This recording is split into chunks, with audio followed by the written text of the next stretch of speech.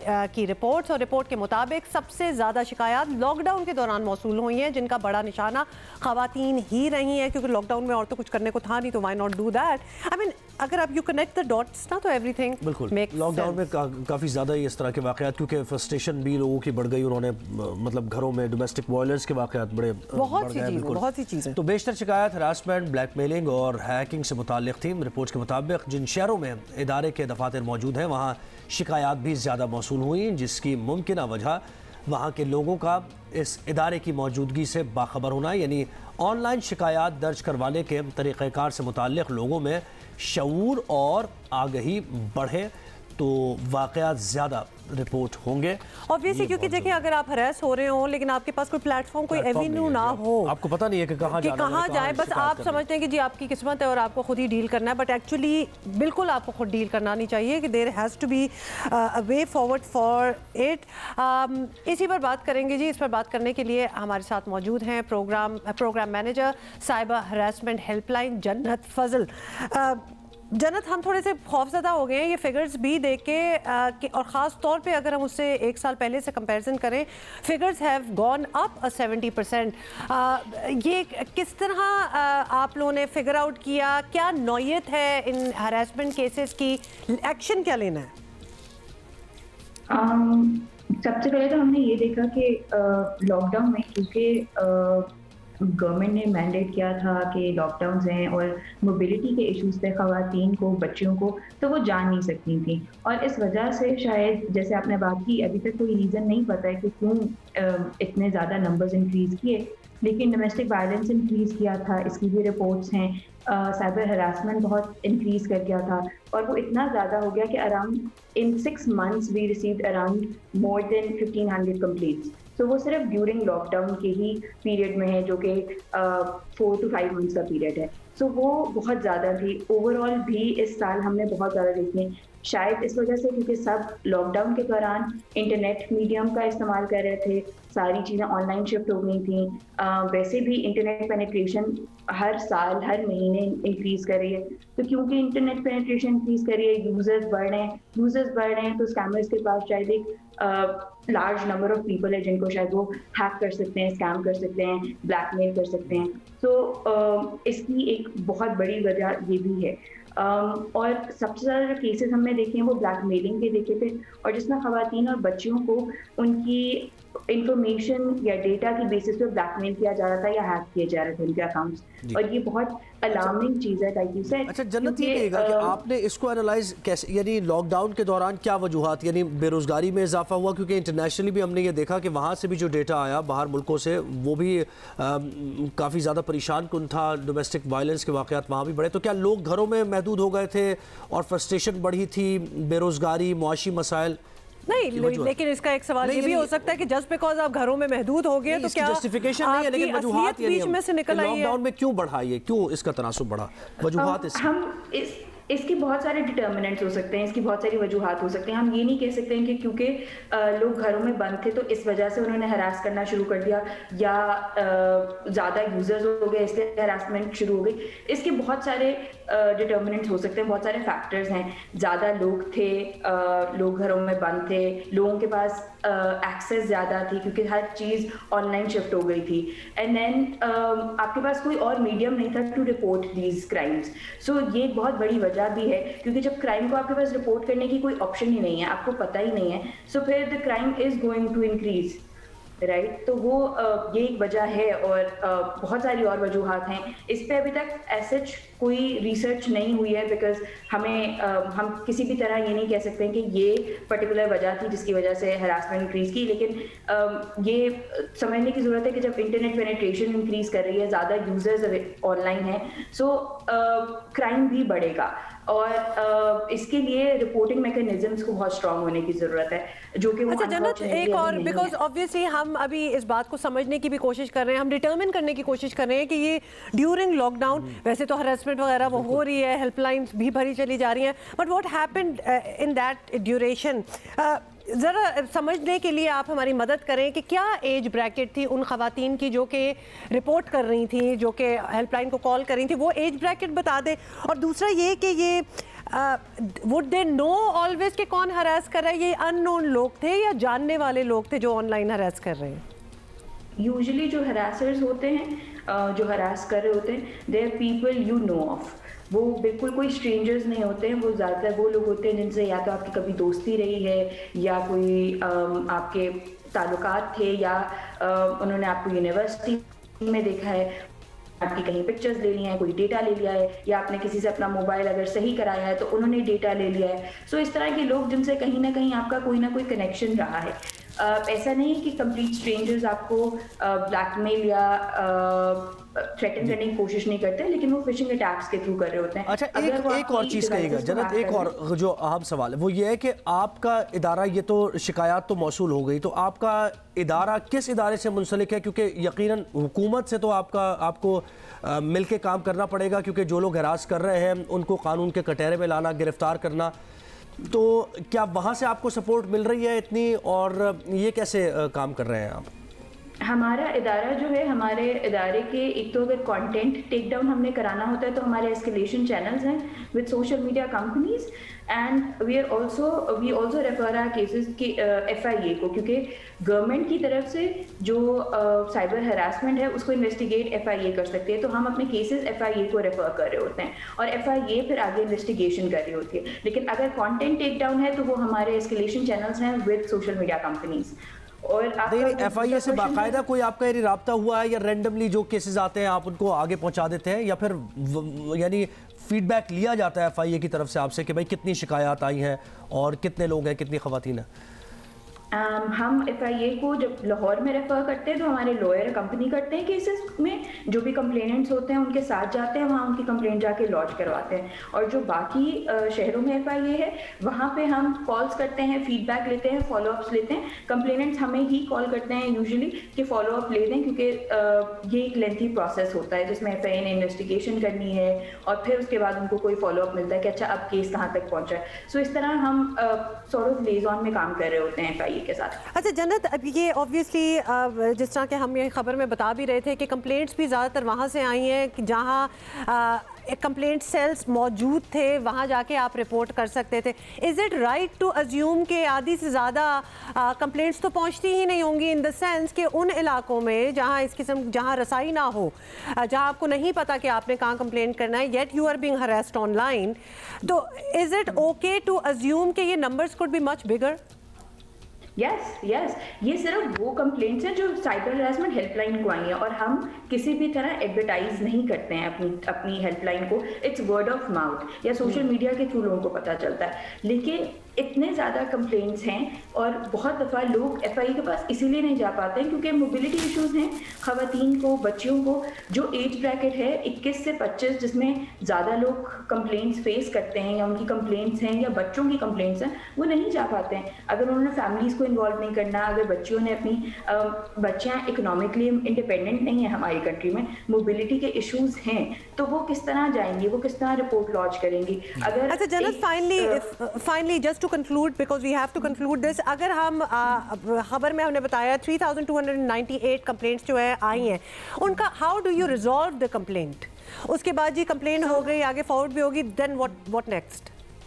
So basically if they want to اگر تو ان کمپلیننٹس کو یہ ہوتا ہے کہ ہماری کانٹینٹ کچھ اپلوڈ ہو گیا ہے, کسی نے اپلوڈ کر دیا ہے نان کنسینشولی, سو ہم وہ ریموو کروا دیتے ہیں. اور اس کے علاوہ اگر وہ کہتے ہیں کہ ہمیں اس کو پرسو کرنا ہے, انویسٹیگیٹ کرنا ہے تاکہ وہ بندہ جو ہے جو ان کو ہراس کر رہا ہے وہ پکڑا جائے, تو پھر ایف آئی اے کے پاس کمپلینٹ جاتی ہے اور ایف آئی اے پھر اپنی انڈیپینڈنٹ انویسٹیگیشن کرتے ہیں. اور اچھا جنت, آپ یہ ابھی بتا سکتے ہیں کوئی ڈیٹا آپ کے پاس ایسا ہے کہ کتنی کمپلینز ایسی آئیں جن پر کارروائی ہوئی اور وہ کیس بھی فائنل ہوا اور سزا بھی ملی؟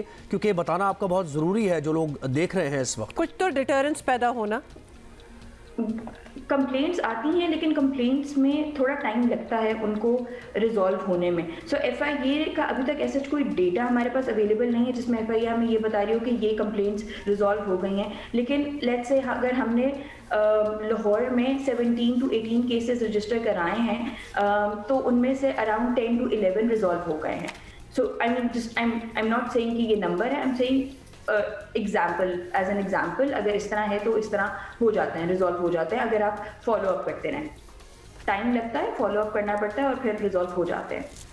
آپ کی بات سن کے جنت بالکل یہ لگ رہا ہے کہ anybody who is harassed online, be it a woman or a main, harassment تو کسی کے اگینسٹ بھی ہو سکتی ہے. They should definitely pursue it, کیونکہ جب تک آپ پرسو نہیں کریں گے تو یہ تو امبولڈ ہونا سٹارٹ ہو جائیں گے جو آپ کو ہراس کر رہے ہیں. بیکاز جو ہراسر ہے آن لائن ہراسمنٹ کی سب سے مشکل بات یہی ہے کہ ہی از سو فیس لیس, ہی فیل سو سیف, یا دے فیل سو سیف رادر, کہ ان کو کافی حد تک یقین ہوتا ہے کہ ہماری پکڑ ہوگی ہی نہیں, اور پکڑ تو بالکل ہی نہیں ہوگی جب تک آپ کمپلین نہیں کریں گے.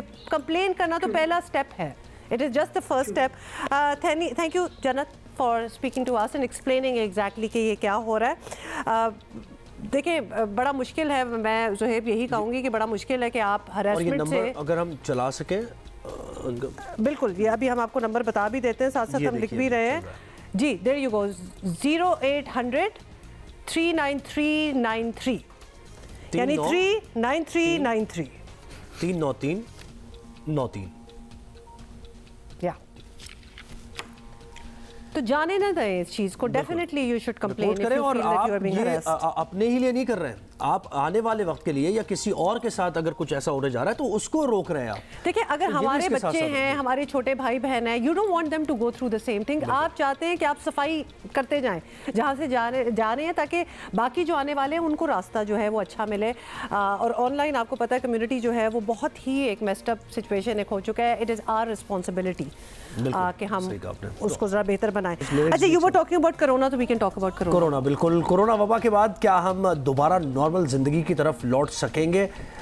یہ سوال ہے. اس سوال کے جواب میں امید کی کرن یہی ہے کہ کرونا ویکسین جلد از جلد سب تک پہنچے. دنیا بھر میں اس کی کوششیں بھی ہو رہی ہیں, لیکن ساتھ ہی ایک روایتی مسئلہ بھی سر اٹھا رہا ہے, اور وہ ہے اس ویکسین کے خلاف پروپیگنڈا, سازشی تھیوریز اور توہمات. اسی وجہ سے بہت مقامات پر ویکسینیشن کا کام سست روی کا شکار نظر آ رہا ہے. ضرورت اس بات کی ہے کہ سب کو بتایا جائے کہ یہ ویکسین محفوظ ہے اور سب کے لیے ضروری بھی ہے. اور آج ہمیں مدد کر رہے ہیں یہی بات اور یہی انفارمیشن بتانے میں ہمارے ساتھ موجود ہے اس وقت ڈائریکٹر میڈیکل شفا ہسپتال ڈاکٹر میاں امجد سہیل صاحب, جو خود ایک ویکسین کے ٹرائلز کو سپروائز بھی کر رہے ہیں, تو he would know better than anybody else کہ کیا ہو رہا ہے. ڈاکٹر صاحب سب سے پہلے دنیا بھر میں جب سے کرونا ویکسین آئی ہے مختلف کانسپیریسی تھیریز جو ہے وہ بننا سٹارٹ ہو گئی ہیں. نتیجہ وہی کہ لوگ شکوک میں مبتلا ہو گئے ہیں اور ویکسین لگوانے سے ہچکچا رہے ہیں. تو کتنی حقیقت ہے اس بات میں کہ یہ ویکسین لگوانا صحت کے لیے ٹھیک نہیں؟ اب پلیز یہ سب کلیئرٹی دے دیں. ویکسین بیسیکلی ہمیں بیماری لگنے سے بچاتی ہیں, اور اس کے کوئی بھی جیسے ہے تھوڑے بہت سائیڈ ایفیکٹس ہوتے ہیں. تھوڑا سا جس جگہ پہ ویکسین لگتی ہے, انجیکشن لگتا ہے, تھوڑی سی اریٹیشن ہوتی ہے, درد ہو سکتا ہے, ہلکا بخار ہو سکتا ہے, سر میں درد ہو سکتی ہے. کوئی بھی ایسا میجر سائیڈ ایفیکٹ سامنے نہیں آیا. کچھ لوگوں کو الرجک ریئیکشن ہوتے ہیں مگر وہ کسی بھی دوائی سے ہو سکتے ہیں. اچھا ڈاکٹر صاحب یہ کہیے گا کہ آپ خود بھی ایک ویکسین کی تیاری اور اس کی ٹیسٹنگ کے مرحلے میں شامل رہے ہیں, کیا ہر طرح سے سب کو چیک کر لیا گیا ہے؟ یعنی کوئی اس میں خرابی نہیں ہے, کوئی خطرہ نہیں ہے, یہ ویکسین تمام انسانوں کے لیے مواقف ہے؟ ہم نے یہ جب 5,500 والنٹیئرز میں لگا کہ انسائنو ویکسین ہے، یہ اسی طرح کی ویکسین ہے جو پاکستان میں جیسے ایسٹرازینیکا کی اب آئے گی، یہ ایڈینو وائرس ہوتا ہے، اٹینویٹڈ ہوتا ہے، مطلب انیکٹڈ وائرس ہوتا ہے جو کامن زکام کرتا ہے، اور اس کے ساتھ یہ کچھ جینز لگا دیے جاتے ہیں اس وائرس کے جو ڈیزیز کاز کرتا ہے، اس صورت میں کورونا وائرس ہے، اور اس میں ہم نے یہ دیکھا ہے کہ اس کے سائیڈ ایفیکٹس بہت ہی کم تھے، اور اس میں 5,500 میں ایک بھی مریض ہاسپٹل میں ایڈمٹ نہیں ہوا، تو اس کا یہ مطلب ہوا کہ کافی یہ سیف ویکسین ہے اور اس کو لگانے میں بالکل کوئی حرج نہیں۔ ڈاکٹر صاحب اب آبویسلی آپ نے تو بڑی اچھی طرح ایکسپلین کر لیا، لیکن ضرورت اس بات کی ہے کہ لوگ ویکسین لگوائیں، اور سازشیں جو کر رہے ہیں لوگ، کانسپریسیز کر رہے ہیں، ان پہ دھیان بالکل نہ دیں، تو آپ ہی رہنمائی کر دیں عام لوگوں کی کہ ویکسین کس قدر ضروری ہے، اور یہ نہ لگوائی تو کیا خطرات ہو سکتے ہیں؟ پوری دنیا میں لوگ ویکسین لگوا رہے ہیں، جن ملکوں میں ابھی ویکسین کی ایک خاص مقدار لگ چکی ہے وہاں انفیکشن آلریڈی کم ہونا شروع ہو گیا ہے، تمام شہری جو اس کے لیے ایلیجبل ہوں گے، اور جس طرح ویکسین زیادہ مقدار میں ملک میں آ جائے گی تو نہیں لگوائیں گے، تو پھر ظاہر وائرس کی ٹرانسمیشن جاری رہے گی۔ بہت بہت شکریہ ڈاکٹر میاں امجد۔ اچھا یہ عجیب و غریب بات ہے نا کہ پہلے تو لوگ ایس او پیز پہ ہی نہیں مانے، پہلے تو مان ہی نہیں رہے تھے کہ کرونا نہیں ہے، تو کرونا نہیں ہے، اس کے بعد ایس او پیز پہ بھی نہیں ماننا، اب اس کی کرونا سے بچاؤ کی ویکسین آ گیا تو اس پہ نہیں ماننا، اس پہ تھیریز بنا، what is wrong with you? پوری دنیا گول گھوم رہی ہے، پاگل ہوئی ہے اس کرونا کی وجہ سے کہ کیسے اس سے نکلا جائے، کیسے بچا جائے، لیکن آپ اس کام میں لگے ہوئے سازش and use your head man، مطلب people, millions of people have already died، آپ کے اپنے ملک میں لوگ افیکٹ ہو رہے ہیں، there is nobody who doesn't know anybody جو کرونا سے نہ مرا کر کے بھی، یعنی اب آپ دیکھیں کل بھی ہم نے یہ بات کی، ہم نے بتایا لوگوں کو، اور ہم اسی لیے کر رہے ہیں بات کہ بہت ضروری ہے یہ بات کرنا، لیکن سمجھنے والے نہیں سمجھ رہے ہیں، کچھ ایسے لوگ ہیں۔ پتہ ہے میرا تو اب یہ ہو گیا کہ if you don't believe کہ کرونا کوئی ہے چیز، اور اگر آپ تھیریز وغیرہ میں گھسے ہوئے ہیں then I don't want to be your friend, I don't want to talk to those dumb minds جو ابھی تک refusing to believe ہیں جی کہ کوئی ایسی چیز ہے۔ آج بھی 50 اموات ہوئی ہیں کرونا وائرس کی وجہ سے، 50 is a big number۔ آپ کو بتائیں کہ پاکستان میں ہر سال 9,000 سے زائد بچے کٹے ہونٹ اور تالو سے متاثر پیدا ہوتے ہیں، جس کو کلیفٹ لپ بھی کہا جاتا ہے، اور اس مسئلے کا ٹریٹمنٹ بالکل موجود ہے، لیکن ضرورت ہے کہ یہ سب کی رسائی میں ہو۔ المصطفیٰ ویلفیئر سوسائٹی پاکستان اور جرمن NGO کے اشتراک سے قائم ادارہ کلیفٹ پاکستان ایسے بچوں کے لیے مفت آپریشن فراہم کر رہا ہے۔ کلیفٹ پاکستان کے سربراہ ڈاؤ یونیورسٹی کے پروفیسر ڈاکٹر محمد اشرف گناتارا، صحیح میں نے نام لیا؟ گناترا ہیں، جو اس شعبے سے پچھلے 30 سال سے وابستہ ہے، جو اس پورے پروجیکٹ کو دیکھ رہے ہیں۔ بالکل، کلیفٹ پاکستان کے مطابق اب تک کٹے ہونٹ اور تالو سے متاثرہ تقریباً 60,000 بچوں کے مفت آپریشن کیے جا چکے ہیں۔ اس پر مزید کچھ بات کریں گے، ہمارے ساتھ موجود ہیں پلاسٹک سرجن پروفیسر ڈاکٹر اشرف گناترا۔ بہت شکریہ آپ نے پروفیسر صاحب وقت دیا ہمیں۔ کہیے گا کلیفٹ لپ جسے کہا جاتا ہے، کٹے ہونٹوں کی یہ جو بچے پیدا ہوتے ہیں اس کے ساتھ، پاکستان میں ایک عام سی یہ بات ہے، ایسا کیوں ہوتا ہے اور کتنی تعداد میں اس کے مریض یہاں موجود ہیں، یہ بتائیے۔ اس کی جو سائنٹیفک وجوہات پتہ چلی ہیں، اس میں جو فولک ایسڈ کی کمی ہے، فولک ایسڈ جو عام سنترے میں پایا جاتا ہے، موسمی میں پایا جاتا ہے، جو نارمل غذا میں بھی ہوتا ہے، اس کی کمی کی وجہ سے ہو سکتا ہے۔ تو فولک ایسڈ پہلے 3 ماہ میں اگر ماں میں کمی ہوگی تو کٹا ہوا ہونٹ، کٹا ہوا تالو ہو سکتا ہے۔ اس کے علاوہ جو دوسری وجہ ہے وہ تابکاری شعاع ہیں، تابکاری شعاعوں کا اگر شکار ہوگی ماں تو کٹا ہوا ہونٹ، کٹا ہوا تالو ہو سکتا ہے۔ اس کے علاوہ ماں کی عمر اگر بڑی ہوگی، ماں نے پہلے 3 ماہ میں ایسی کوئی دوائیاں کھا لی ہیں، اگر ماں الکوہل جس کو ہم شراب کہتے ہیں وہ پیا ہے یا سگریٹ پیتی ہیں، تو اس تمام پری ڈسپوزنگ فیکٹرز ہیں جو کٹے ہوئے ہونٹ، کٹے ہوئے تالو کی طرف لے جا سکتے ہیں۔ اس کے علاوہ جو ایک بڑا فیکٹر جو پاکستان میں ہے وہ ہے خاندان میں شادیاں، آپس کی خاندان کی شادیاں، 10 میں سے 3 بچوں کو کٹے ہوئے ہونٹ اور کٹے ہوئے تالو کی طرف لے جا سکتے ہیں۔ ابھی تعداد پاکستان میں کتنی ہے اس کا متعدد اندازے مطابق تقریباً 15 سے 20 لاکھ ڈیفینیٹلی مریض ایسے ہوں گے جو اپنی سرجری کا انتظار کر رہے ہیں۔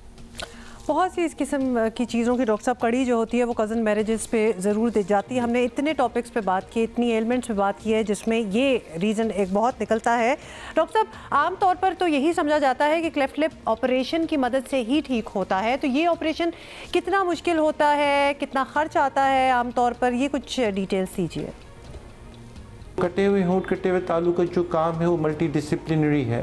علاج جو ہے ان کا ڈیفینیٹلی سرجری ہے, لیکن سرجری کے ساتھ ساتھ ان سب چیزوں کو بھی دیکھنا چاہیے اور ان سب چیزوں کو ساتھ لے کے چلنا چاہیے. کٹے ہوئے ہونٹ, کٹے ہوئے تالو کی جو سرجری وہ مشکل ڈیفینیٹلی ان لوگوں کے ہاتھوں میں نہیں ہے جو اس چیز میں ایکسپرٹ ہیں. تو تمام ناظرین سے گزارش ہے کہ وہ جب دیکھیں تو کسی ایکسپرٹ کے پاس, پلاسٹک سرجن جو ایکسپرٹ ہو ان کے پاس جائیں اور سرجری کرائیں, تو ڈیفینیٹلی کوئی بھی نقص انشاءاللہ باقی نہیں رہے گا. اور یہ مہنگا ہوتا ہے, یہ سستا ہوتا ہے, تو کئی جگہوں پہ یہ بالکل چیریٹیبلی فری بھی ہو رہے ہیں, اور کئی جگہوں پہ جو پرائیویٹ ہاسپٹلز ہیں وہاں بہت مہنگا بھی ہوتا ہے, 5-6 لاکھ بھی لیے چاہتے ہیں اس میں. جی پروفیسر ڈاکٹر اشرف گراترا ہمارے ساتھ ہیں. We need to move on کیونکہ ایک اور ڈاکٹر جو ہیں وہ ہمارا انتظار کریں, خاص طور پہ ہم کلیفٹ لپ آپریشن کی ہم بات کر رہے ہیں.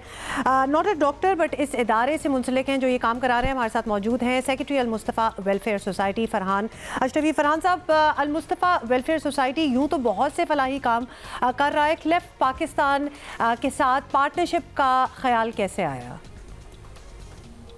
المصطفیٰ ویلفیئر سوسائٹی ٹرسٹ کا قیام 1983 میں عمل آیا. مختلف شعبہ جات میں کام کرتے کرتے 2004 میں Pakistan association of plastic surgeon کے جو پائنیئر ہیں اور ادھر کے پریزیڈنٹ بھی رہ چکے ہیں ڈاکٹر اشرف گناترا صاحب, ان کے ساتھ مل کے 2004 میں یہ کام المصطفیٰ کے پلیٹ فارم سے شروع کیا گیا. اس کے بعد ویسے تو کٹے ہونٹ اور کٹے تالو کا کام چل رہا تھا, ساتھ ہی ساتھ اس کو مزید آواز کی ورزشی ہو گئی, آرتھوڈونٹک ٹریٹمنٹ ہو گیا, اور اس کو فزیوتھراپسٹ تک پہنچانے کے عمل تک کے لیے کلیفٹ پاکستان کا اجرا کیا گیا. بہت بہت شکریہ فرحان اشرفی صاحب ہم سے بات کرنے کا, and for doing what you are doing.